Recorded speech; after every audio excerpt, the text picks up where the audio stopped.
As well as books, you Mm. sometimes write blogs and a newsletter. It's called Humanity at Work. And you shared a bunch of quotes within this from interesting people. One of these I really enjoyed. It was from Albert Einstein, and it really stuck with me. He said that if you look deep into nature, and then you will understand everything better. And I thought that was an Yeah, I love incredible that. quote. So I'm going to repeat that. I love that. Look deep into nature, and then you will understand everything better.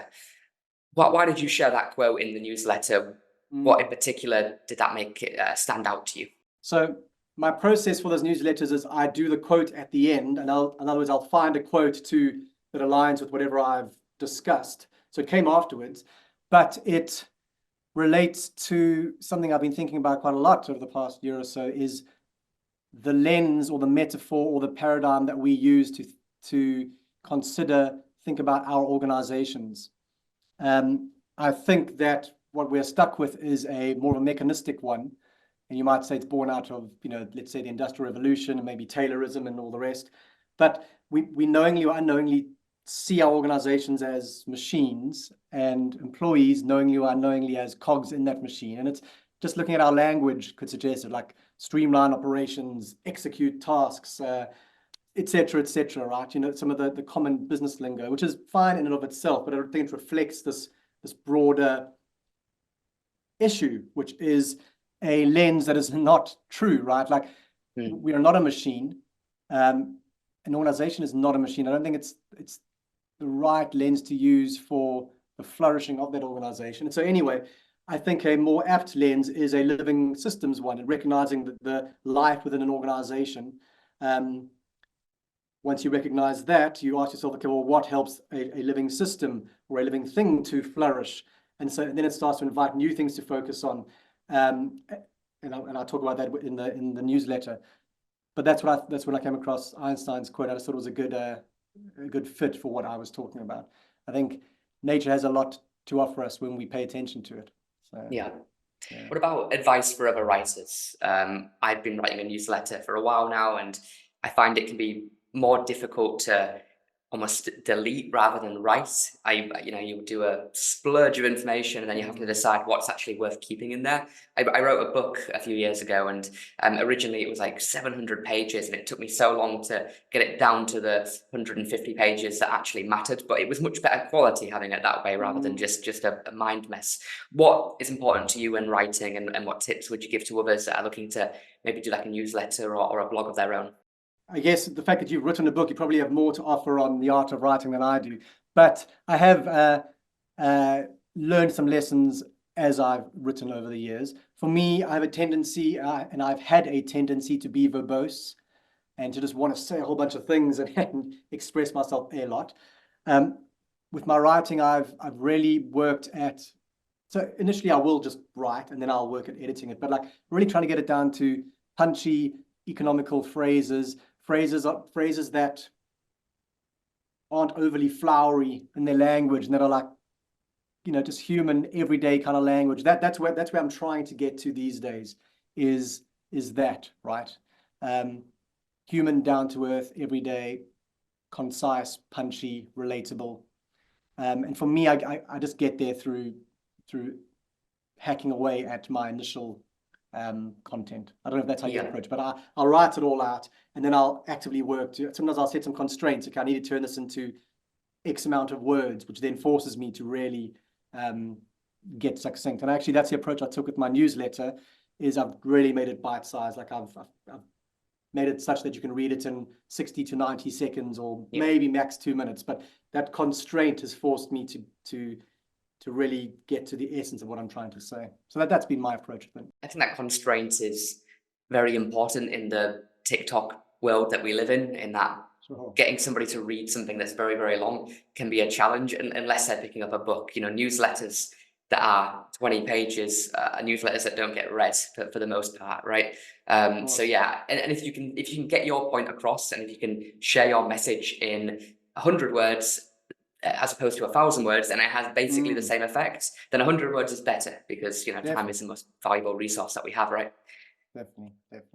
What about the other element of content creation? When you were doing a podcast, and we're kind of circling back a bit here, but what do you think makes a successful podcast host, interviewer? What type of questions? What type of format, kind of structure? What kind of atmosphere? You interviewed a wide range of talented people. Was there anything that you learned about how to interview and how to be a host and that sort of thing? What I learned, or what was confirmed for me, I mean, I would beforehand, I would do my research, and I would have a sense of the kind of direction I want to go in. I would let that person notice high level themes that I might want to touch, but nothing too prescribed. But what I think was inevitably more impactful was perhaps from my perspective as a host, just being myself again, and coming back to that, just leaning into your quirks, leaning into who you are. So that's what I endeavored to do, and I think that worked. And then just really trying to have a human conversation with the person in front of me, right? Like not trying to force it too much, and just asking open-ended human questions that give that person a chance to explore for themselves in the moment, right?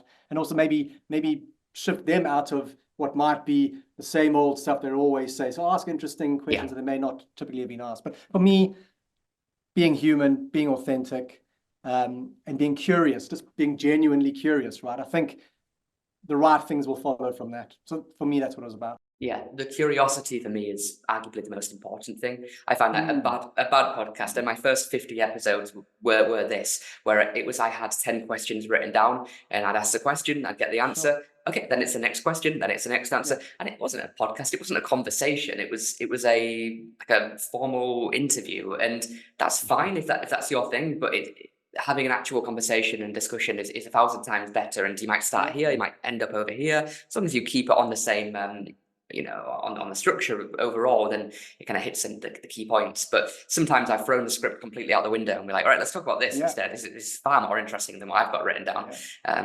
You said that's fresh. It's fresh, and it's alive, and it's emergent, and it's in the moment, right? And I think we like that. It's real. Yeah, people want to listen to real conversations. They don't want to listen to something corporate and boring, right?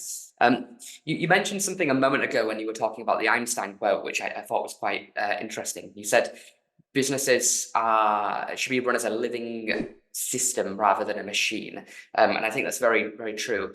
Within that living system, you have various different seeds which are growing, which you hope become trees and branch off and do different things, especially when you're in startup world.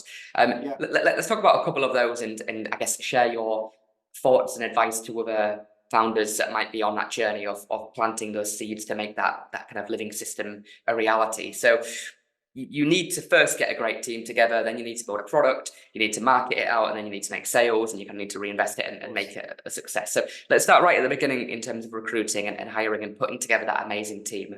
How does somebody do that, Steve? Like when you're building Unmind, what do you look for in people? Not just the technical skills, but what kind of personalities, behaviors, habits, principles?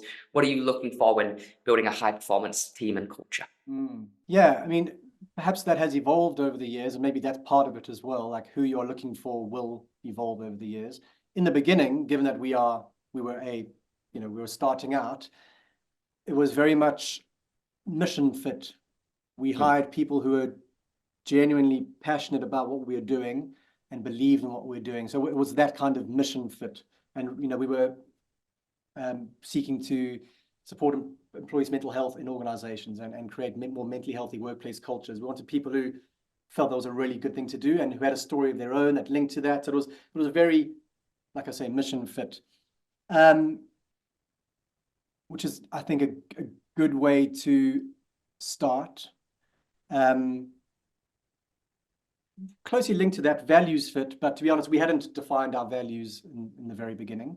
But I think you can just sense. You need to be able to work with the small group of people, be able to really handle challenges together. You need to get along. I don't mean saccharine, all as well, but get along as human beings and really believe in what you're doing. So it's that. Then as we started to grow, it continued to be mission fit, values fit, culture fit, but also culture addition. I think it's really important that when you are hiring to not be overly cautious here, but you don't want to hire someone who who might tick all the boxes in terms of being like a high performer, etc., but someone who comes in and causes more problems than the goodness they bring to the organization, right? So that person needs to be able to be like a force multiplier for others and have a positive effect on others. I think that's important. I think you can sense that in interviews as well.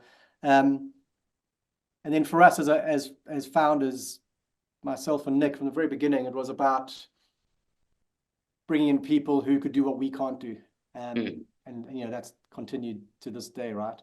So bringing in the right people, right expertise, skill set, and that's become more so as we've progressed on our journey.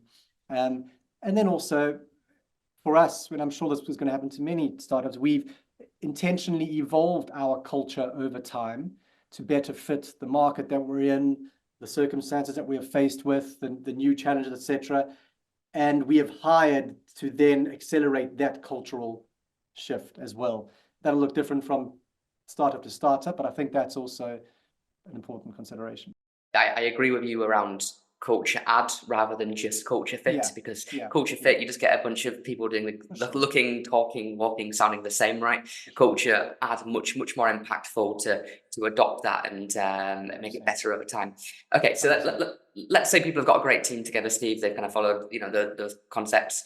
What about in terms of building the product? You know, you built a really cool product which you've iterated on and got better and better over time, but a lot of people, they're just trying to sell like something that's not good, and then they're wondering why their business isn't growing. How does somebody build something that people want to buy, something that people want to use, something that really adds value and helps benefit the world in a positive way?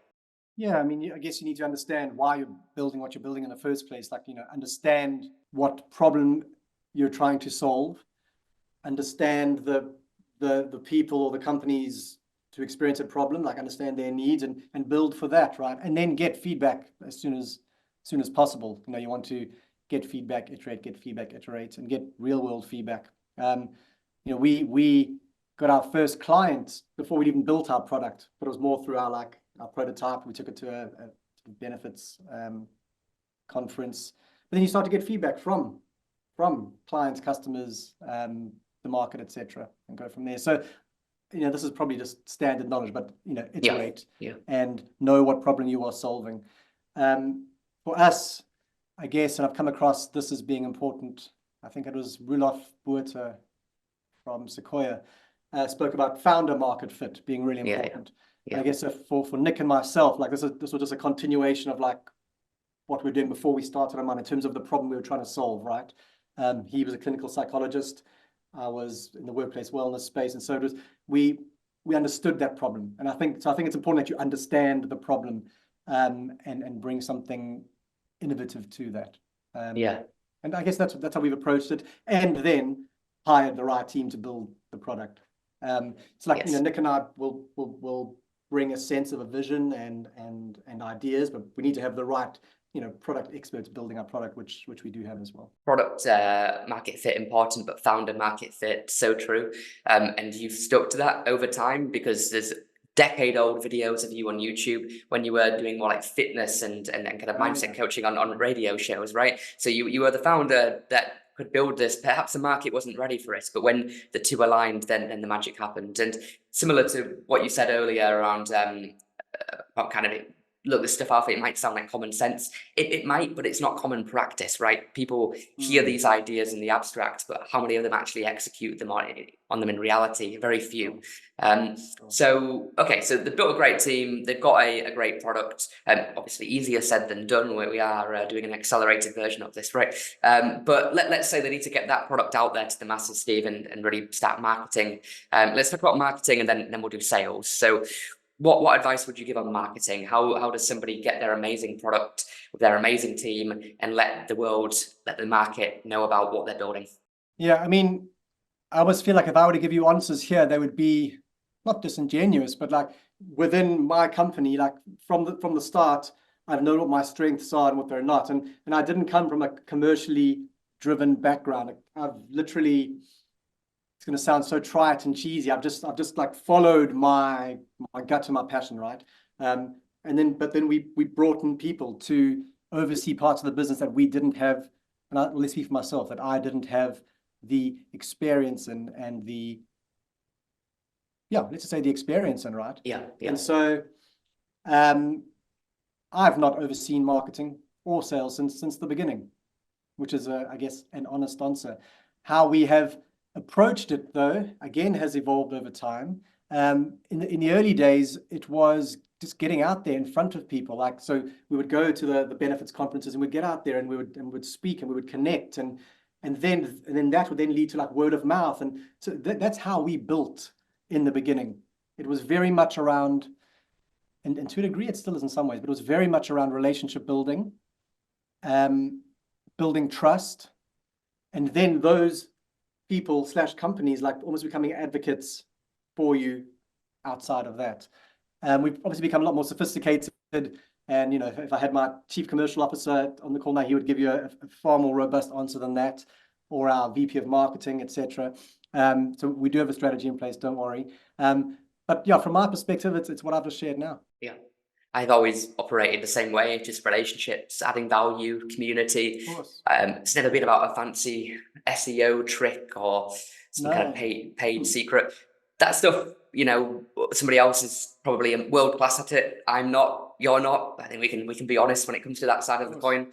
But that's why the first couple of sales are so important, because then that gives you the springboard to reinvest into hiring the skills where you lack in. We talked before on this pod about doubling down on what you're good at and hiring for the weaknesses, and that's a perfect example of that. I think that kind of the one thing I will say, just quickly, the one thing I will say on that is I do think your brand can obviously sell itself if it's a strong enough brand and you know what you stand for and you know how to communicate that out in the market. And I think that's something that we've been very good at from the start. And so that, yeah, I would just say that has been really important. Know what you stand for and communicate that well and be consistent in your messaging. And consistency being so important there. You see brands which they pivot 100 times, suddenly they've got a new, from small things, from a new logo to a new color scheme to a new name to a new mission to a new purpose, and like eventually you're like, come on guys, like stick with something. Like you gotta know what your values are, what your principles are, share them with the world, and your story, right? You gotta tell the story consistently over and over and over again, and have people buy into that mission and buy into the problem that you're trying to solve. I mean, I do think, okay, it's been 8 years. So we've had a few points where we've evolved actually one point, we changed our values once since day one to now. And it was necessary because, you aren't static as an organization, you do grow and evolve. And we're in a process, I would think, of maybe shifting our like mission statement, but the overarching problem that we are solving, or let's say the overarching vision of what we're trying to realize in the world is consistent, right? So there's a very real like through line there, and that's what I think you need to get right as an organization. Otherwise, it's never just been a what can we do to make money kind of. It's that hasn't been that. And there's a place for that, but if there's a real authenticity of connection between what you're doing as a company and the vision that you have, and it's really authentic, then I think that can translate out well into the market. And agreed. Okay, let's finish up with before your business career. You had a very interesting origin story, right? Like myself, you were in the world of entertainment for a while. So you spent 10 years as a professional singer, as a songwriter, even an actor. What did you learn from the world of entertainment and show business, which can be applied to being a startup founder and an entrepreneur?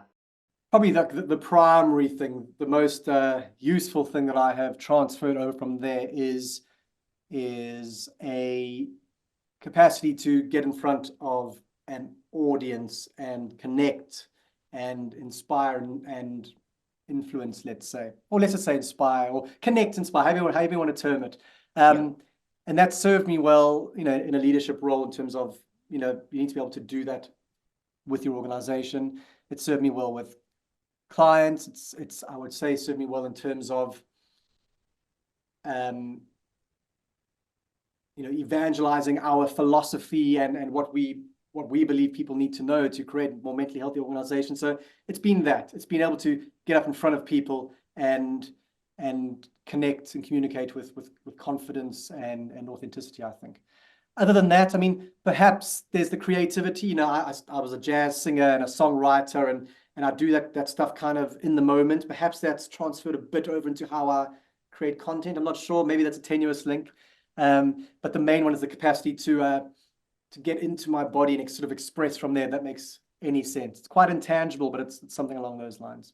Yeah, I agree. Like most people, when they're building a company, they might be amazing at the technical side or trying to build a product, but if they can't get out there to people, they can't present, they can't Yeah. sell and persuade and build relationships, then it's not going to work. You Yeah. need both sides of the coin, and I agree with you, Steve. I learned a lot around showmanship, around presenting, around running a small business, and entertainment is in many ways the kind of the area to do it.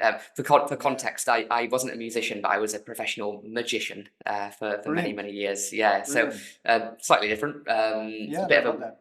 weird origin story, but stuff that I learned and was taught in that world has been far more important than doing business at Yeah. university or in many respects years and years and years of client meetings and that sort of thing. I just learned so much more from be failing on stage. It's like a comedian. If you go up and get heckled over and over and over again, you'll develop an amazingly thick skin, which could help you in sales and persuasion and business. Definitely. Yeah, resilience and the capacity to like connect with yourself in a moment, I think is really important. Just as an aside, my father once introduced me as a magician by mistake to one of his colleagues. He was trying to say musician, but he called me a magician. So there we are. Did you have to try and do a magic trick? No, I just let it slide. Yeah, Yeah. that's cool.